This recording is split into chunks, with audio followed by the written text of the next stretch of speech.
Welcome to this in-depth summary of Rich Dad, Poor Dad by Robert Kiyosaki, the book that transformed how millions of people think about money, wealth, and education. At its heart, this isn't just a finance book. It's a story, a personal story about two father figures who shaped Robert's life in dramatically different ways. One was highly educated, believed in hard work, job security, and academic achievement. This was his biological father, the so-called poor dad.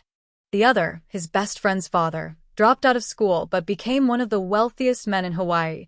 This was the rich dad. Through this contrast, Kiyosaki uncovers deep truths about how the rich think differently about money and why traditional education often fails to prepare us for real-world financial success. Let's dive into the transformative chapters of this powerful book. Chapter 1. Rich Dad, Poor Dad. The book opens with a simple but powerful premise, the tale of two dads. Robert's biological father, the poor dad, is a well-educated man, PhD, head of the education department in Hawaii, a man who firmly believed that success comes from good grades, a secure job, and a pension at retirement. In contrast, the rich dad, his best friend Mike's father, is an 8th-grade dropout who owns businesses, real estate, and multiple investments. Despite having little formal education, he understands how money works. He becomes Robert's mentor. This chapter introduces the central theme. We are taught to work for money, but the rich learn how to make money work for them. Kiyosaki highlights that these opposing philosophies influence a child's mind early. While one father said, "I can't afford it," the other said, "How can I afford it?" Planting seeds of limitation in one case and creativity in the other. This chapter isn't just autobiographical, it's a lens through which the entire book unfolds. Rich Dad's lessons begin with mindset. The rich build assets, the poor accumulate liabilities they think are assets.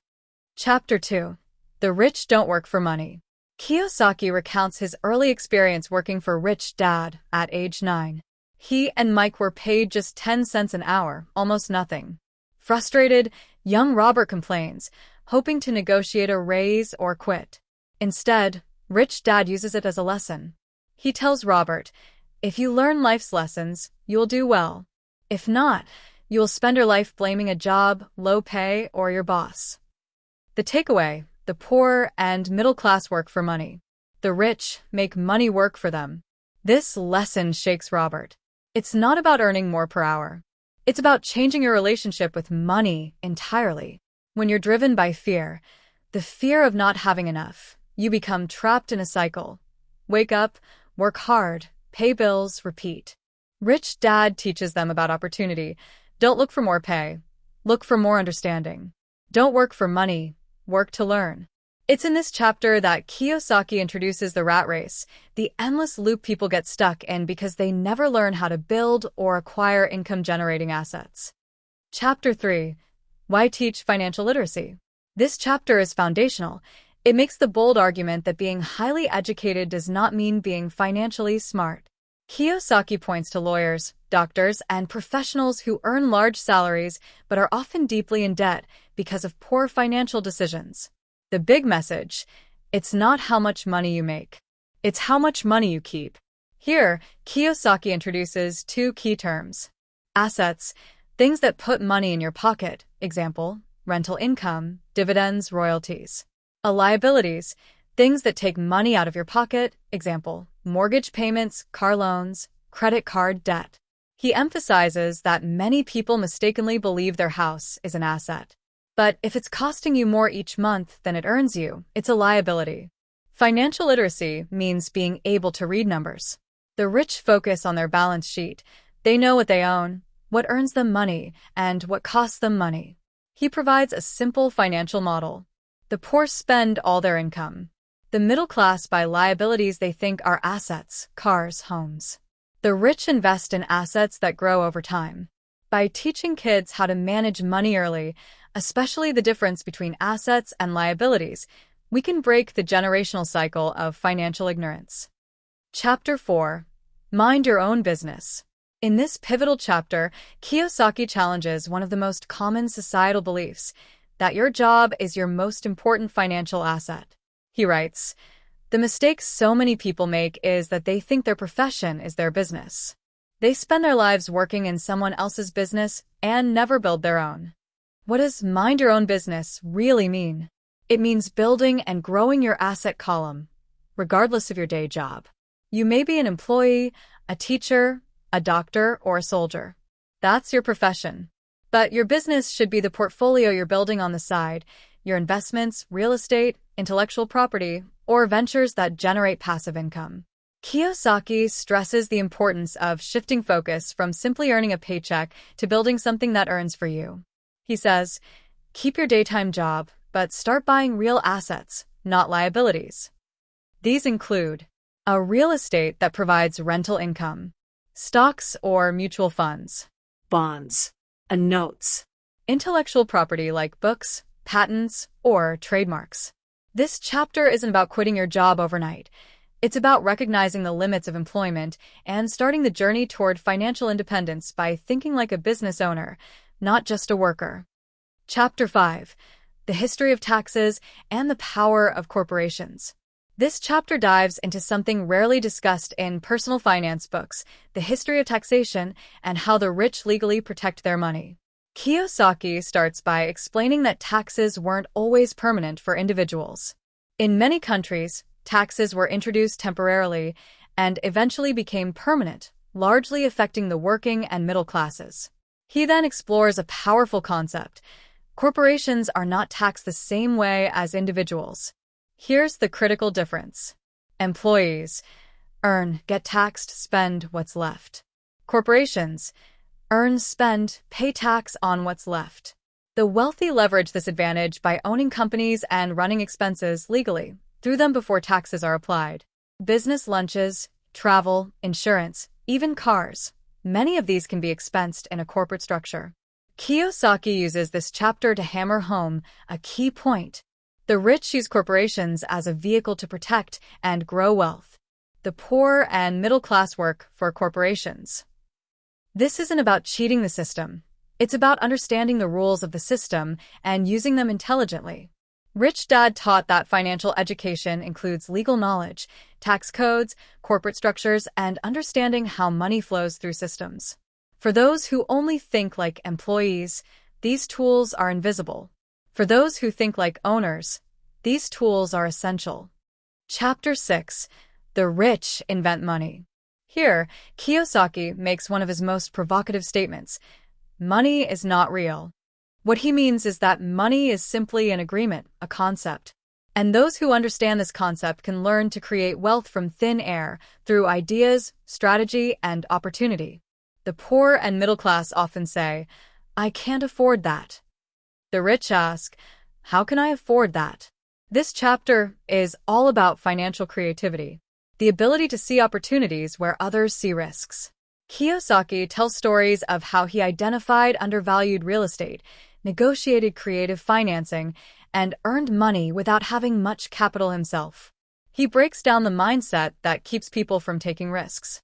Fear of losing money, a lack of education, a waiting for the perfect opportunity. To invent money, one must invest in education, courage, and creativity. Kiyosaki argues that opportunities are everywhere, but most people are trained not to see them. Because they were taught to avoid risk, they miss out on life-changing investments. The rich don't play it safe. They play it smart by building financial intelligence and acting boldly. Chapter 7. Work to learn, don't work for money. In this chapter, Robert Kiyosaki reflects on a truth many never realize. Real wealth comes not from climbing a job ladder, but from collecting skills. He shares how Rich Dad encouraged him to take on jobs not for the paycheck, but for what he could learn. It's the reason he once worked at Xerox, not out of love for copiers, but to master the art of selling. Most people spend their lives becoming highly skilled in one profession, accountants, engineers, doctors, but know little about managing money. The rich, however, build a portfolio of knowledge. They learn about sales, marketing, investing, people, and systems. Each new skill adds leverage. This mindset, working to learn instead of working just to earn, is what builds financial freedom. It's not always glamorous, but it pays off in the long run. Kiyosaki's message is clear. If you want to be rich, be curious. Learn broadly. Don't chase promotions, chase education in disguise. Chapter 8. Overcoming Obstacles.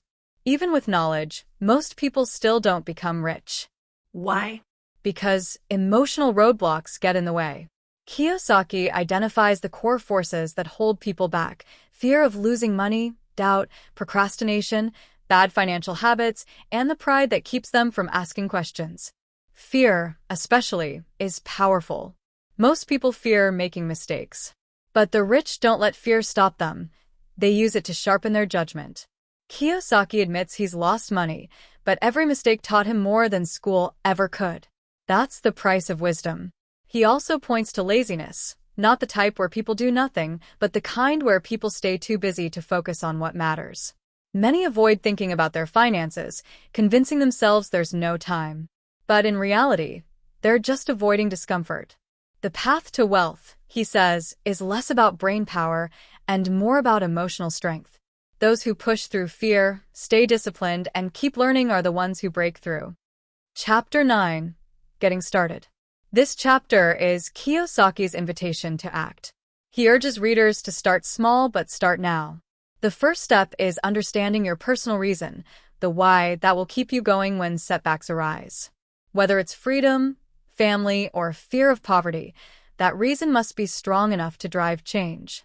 He reminds us that each decision we make, how we spend, what we learn, who we listen to, shapes our financial future. Surrounding yourself with people who think big and talk money can elevate your mindset. Reading books, attending seminars, observing investors, it all compounds over time. One of the most powerful shifts he recommends is to pay yourself first. Save and invest before you spend on anything else. This forces you to manage your money creatively and develop financial discipline. Kiyosaki also encourages using earned money to buy assets first and letting those assets fund your luxuries. It's not about denial, but about smart timing. Ultimately, he believes that wealth begins in the mind. Start with what you have, learn what you don't know, and let your actions build momentum. Every wealthy person began with a choice: to try. Chapter 10. Still want more? Here are some to-dos. In this final chapter, Robert Kiyosaki turns his attention to those who are ready to take action. He knows that by this point, many readers are motivated, but motivation alone isn't enough. Action needs direction. So, he offers a personal roadmap, not as rigid steps, but as habits and perspectives that guide lifelong financial growth. He encourages readers to take control of their learning. Read financial newspapers. Study the markets.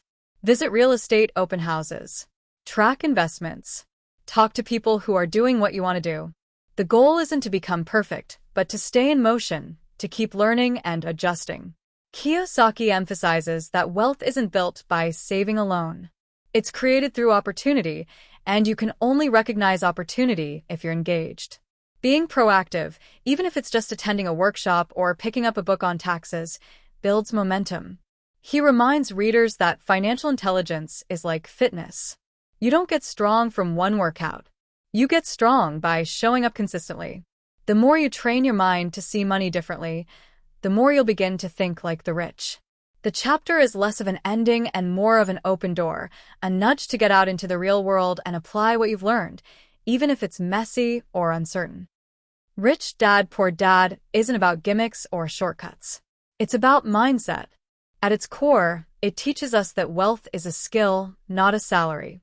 That the rich think in terms of assets, cash flow, and systems, while the poor and middle class think in terms of jobs, expenses, and liabilities. Robert Kiyosaki's greatest gift isn't technical advice, it's clarity. He shows us that money is not something to chase blindly, but something to understand, to control, and to grow with intention. We all start with different resources. Some have money, others have time, and some just have drive. But what matters most is what you do with what you have. The rich don't have more luck, they have more insight. They're not smarter, they're more financially aware. And that awareness is something anyone can learn. So if there's one takeaway from this book, it's this: you have the power to change your financial future. It starts with learning. Then comes action. And over time, through discipline and smart decisions, comes freedom.